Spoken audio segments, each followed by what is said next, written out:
Hello বন্ধুরা, শুভ সকাল, good morning. আমি মৌসুমি, আবার একটা নতুন ব্লগে তোমাদের সবাইকে স্বাগত। তো মর্নিংয়ের সাথে সাথে সবাইকে জানাই হ্যাপি ক্রিসমাস। আমার বন্ধুরা একটু বলতে লেট হয়ে গেল, তো আশা করি তোমরা কোনো কিছু মনে করবে না। তো যাই হোক, সকাল সকাল স্নান টান করে রেডি সেডি হয়ে গেছি মার বাড়ি যাবো বলে। তো মার বাড়িতে যাবো, রওনা হচ্ছি আর কি। তো পাশের বাড়ি এই যে ভটভটি, তোমাদেরকে তো আগেও ওর পিক দেখিয়েছি। ও একটু ডাকলো, মানে ওর মা একটু ডাকলো, যেহেতু ওর মার আর ওর অনেকদিন ধরে একটু রিলস করার একটু শখ হয়েছে সবাইকে দেখে। তো আমি তো এইসব বিষয় পারি না, আমাকে বললো, আমি বললাম না। তো মেয়ে এর আগে ওর মাকে ভিডিও দিয়ে গান ওগুলো লোড করে দেখিয়ে দিয়েছিল। তো আমার মেয়ে যেহেতু পারে বলে, তো মেয়েকে ডাকলো, মেয়ে আসলো। আমি বলেছিলাম পরে করলে হবে না, বললো না একটু করে দিয়ে যাও।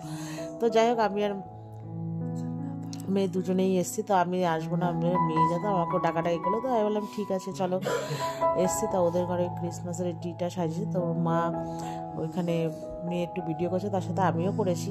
আর ওকে হচ্ছে ওই যে ক্রিসমাসের গানটা দিন একটু নাচ করিয়ে একটু ভিডিও করে দিতে হবে। ওর মা তো ওইসব পারে না, আর আমিও ওইসব পারি না। তো মেয়ে পারে বলে, তাই মেয়ে ওকে নাচ শিখিয়ে দিচ্ছে।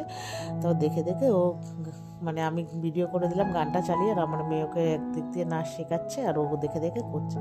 তো ভালোই করেছে। তো যাই হোক, তারপরে যে ওর বাবা একটা ছোট্ট করে কেক এনেছে, তো ওই কেকটা এবার কাটবে। তো ওর মা বলছে দিদি ভাইয়া তুই মিলে কাট, ও কথাই শুনবে না, বলছে না। তো যাই হোক, ও কাটলো। এবার আমাকে আর সোনুকে, মানে আমার মেয়েকে বলছে দুজনকে ভিডিও করতে। তো যাই হোক, আমি ভিডিও করে দিচ্ছি। তারপরে দেখো এই যে পারছে না কোনো রকম আর কি, তাও ধরতে না, নিজেই করবে। তো যাই হোক, তারপরে যে কোনো রকম একটুখানি কেটেছে, আবার কেটে আবার আমার মেয়েকে আবার একটু খাইয়ে দিল। আমার মেয়ে যেন এই টুটি ফুটি কেক দিয়ে কোনো কিছু, মানে এইসব কেক ভালোবাসে না, যেহেতু ওই যে কিশমিশ টুটি ফুটি এগুলো কিছুই খায় না, ওই জন্য। আর দেখেছো কি শুরু করেছে ছুরি নিয়ে দুজনে মিলে। তো যাই হোক, একটু কেটে আবার কাট করে আমার মেয়েকে আবার খাওয়াচ্ছে। এদিকে আবার জ্ঞান পাপি, বুঝেছো, মানে দুষ্টুর হত্তম, আবার এইসবের দেখো ওস্তাদ। তো যাই হোক, ওগুলো করে দেওয়া হলো। এবার ওর মার সাথে দেখো যুদ্ধ হচ্ছে। ওর মা বলছে দিয়ে আমি কেটে পিস পিস করে সবাইকে দিই না।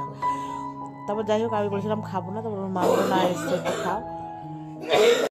তো যাই হোক, খাওয়া দাওয়া দিল, তারপর দুজনে মিলে খেলাম। আমার মেয়েকে দিয়েছে, আমার মেয়ের কেকও আমাকে দিয়েছে, ওর কেকও আমাকে দিল। তো খাওয়া দাওয়া করে চলে গেলাম মার বাড়ি। মার বাড়ি থেকে চলে এসেছি রাত্রি বাজে 9টা, আমি আর মেয়ে। আর এই যে দেখো, মা এখানে কেক আর জয়নগরের মোয়া দিয়েছে, আর আমার হাজব্যান্ড এনেছিল কেক। ওই যে তোমাদের সাথে একটু শেয়ার করলাম ভিডিওটা। তো চলো বন্ধুরা, bye, tata, good night, sweet dream. ভালো লাগলে লাইক শেয়ার করো, বাই।